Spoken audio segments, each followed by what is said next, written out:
Halo, rungokno bapak-bapak, ibu-ibu. Bahaya merasa paling mukmin, bahaya merasa paling beriman, apalagi sampai mengkafir-kafirkan orang. Kalau kata Gus Dur apa, ngurus kafir orang, kafir dewe ora dikatekno. Saat tunjuk kita mengkafirkan orang, satu tunjuk ke depan, 4 jari ngarah ke kita. Makanya Nabi kasih rumus, apabila kita mengkafirkan orang, maka kekafiran akan kembali kepada kita. Hati-hati.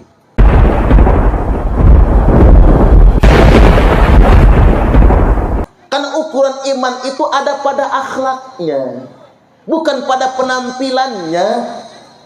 Bahkan di zaman Nabi ada orang yang benar-benar ketoannya beriman, ketoannya beriman, tapi masuk neraka. Asmone Dzul Khuwaisirah, asmone Dzul Khuwaisirah. Dzul Khuwaisirah itu Bapak Ibu, ngapunten nggih Pak kalau ada. Dzu simain baina ainai, hitam di antara kedua matanya, jidatnya nganti kapalan. Maaf loh kalau ada yang jidatnya kapalan, saya nggak menghakimi ya. Jidatnya nganti kapalan. Karena apa? Sekali tahajud menghatamkan Al-Quran 5 juz, mapas 5 juz Pak, sekali tahajud. Maka jidatnya nganti kapalan. Walaupun yang jidatnya hitam itu ada 5 macam. Satu, karena rajin sujud bagus. Yang kedua, waktu sujud diurak-urak, cepat hitamnya, seminggu udah hitam Pak. Coba kalau nggak percaya, tak kasih resepnya. Yang ketiga, kepentok tiang listrik, hitam campur benjol. Yang keempat, disedot pakai alat bekam, hitam juga. Yang kelima, ketahuan bininya pacaran sama istrinya, diketok pakai wajan hitam itu, kena jidatnya hitam juga itu. Hati-hati, Dzul Khuwaisirah itu Bapak Ibu.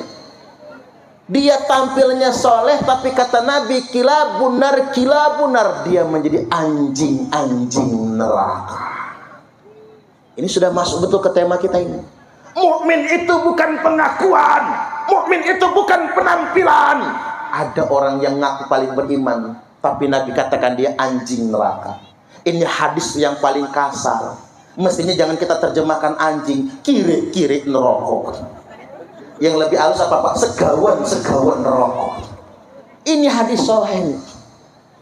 Rasulullah sallallahu alaihi wasallam telah bersabda, yakhruju qaumun fi akhiriz zaman, akan keluar sekelompok orang di akhir zaman, yaqra'unal Qur'an, mereka fasih-fasih membaca Al-Qur'an. Laisa qira'atukum ila qira'atihim bisyai', bacaan Quran kalian tidak ada apa-apanya dibandingkan dengan bacaan Quran mereka. Wala salatukum ila salatihim bisyai', salat kalian tidak ada apa-apanya Pak daripada salat mereka. Rajin mereka ke masjid, rajin mereka tahajudnya.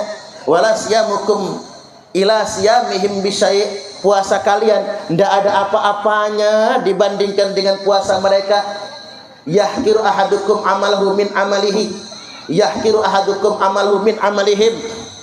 Salah seorang di antara kalian akan minder kalau membandingkan amalnya dengan amal mereka. Mereka ketoannya sangat bertakwa, ketoannya sangat soleh, tapi mengapa mereka dikatakan anjing neraka? Sebabnya sederhana, mereka merasa paling iman dewe, akhirnya mengkafirkan orang lain. Halo, rungokno bapak-bapak, ibu-ibu.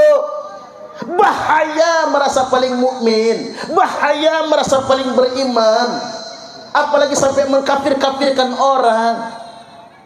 Kalau kata Gus Dur apa, ngurus kafir orang, kafir dewe ora dikatekno. Saat tunjuk kita mengkafirkan orang, satu tunjuk ke depan, 4 jari ngarah ke kita. Makanya Nabi kasih rumus, apabila kita mengkafirkan orang, maka kekafiran akan kembali kepada kita. Hati-hati. Makanya kalau kita nunjuk orang lain goblok, gobloknya balik. Nunjuk orang kafir, kafirnya balik. Ini ada cerita ini. Ceritanya ada mukidi. Tahu mukidi? Mukidi orang kampung. Maaf Pak kalau ada. Mukidi orang kampung main ke kota. Sampai di kota kaget Mukidi. Rumahnya gede-gede banget. Sedangkan di kampung rumahnya gede keribik cilik-cilik. Sampai di kota gede-gede. Begitu Mukidi lewat kantor bank, di kaca bank itu ada tulisan open. Mukidi kaget, Masya Allah. Niki opennya gede tenan. Nek opene sakmene kaya apa bolune. Mikir Mukidi. Open nang kampung kecil-kecilan. Open nang kota gede, gedung besar. Mukidi sambil heran ngeliatin open itu. Tiba-tiba ada turis, Bu. Bule yang dari Amerika itu mau masuk bank.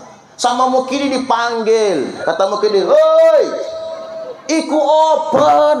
Ojo melebu."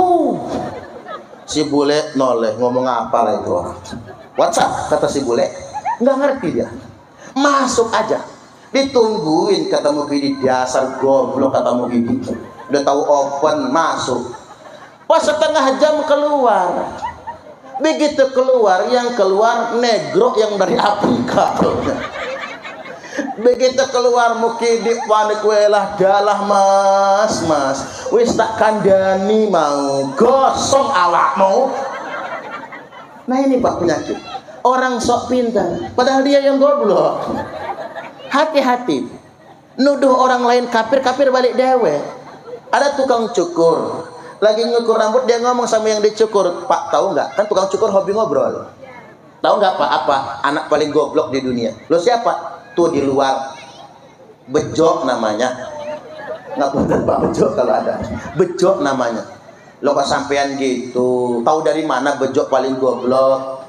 Udah tak tes saban hari Pak, Bejo masih goblok. Emang kayak mana ngetesnya? Yuk hari ini kita tes. Karena belum dites, panggil, "Jo, sini." Bejo masuk. "Ada apa Mang?" kata Bejo. Sama tukang cukur dikasih uang 5.000 sama 1.000. "Milih Jo." Sama Bejo dipilih yang 1.000. Nah kan Pak, Bejo goblok. Ada yang 5.000 tapi pilih yang 1.000. Kata yang dicukur, bener juga nih tukang cukur ini. Ternyata emang gobloknya anak. Ada yang 5.000 tapi pilih yang 1.000. Selesai cukur rambut dia bayar, keluar. Ketemu Bejo tadi itu anak kecil tadi. "Jo, sini dulu." "Apa Om?" "Ini duit berapa Jo?" 5.000 Om." "Nah yang ini 1.000 Om." "Gede yang mana Jo?" "Yang gedean yang 5.000 lah Om." "Masuk gedean yang 1.000 kata Bejo. "Nah itu kamu tahu. Ngapa kamu tadi di dalam sama mamang tukang cukur milih 1.000 bukan yang 5.000 aja?" Ketawa Bejo. "Oi Om, kalau itu mah, kalau saya pilih yang 5.000 berhenti mamang tukang cukur itu ngetesin saya. Tapi kalau saya pilih yang 1.000 tiap hari saya dites. Mending saya dapat 1.000 yang penting tiap hari daripada 5.000 tapi sekali." Kata yang dicukur, "Oh yang goblok bukan Bejo," kata dia. "Sing goblok tuh kang cokor." Nah ini penting Bapak Ibu. Karena kita ini di Indonesia dihadapkan dengan model-model keberagamaan. Orang yang sok paling islami, sok paling mukmin, sok paling benar, lalu mengkafir-kafirkan orang lain. Kami adalah laskar sabilillah, pecinta wali songo dan para anbiya, pewaris peradaban Islam di Nusantara hingga berkibar bangsa Indonesia.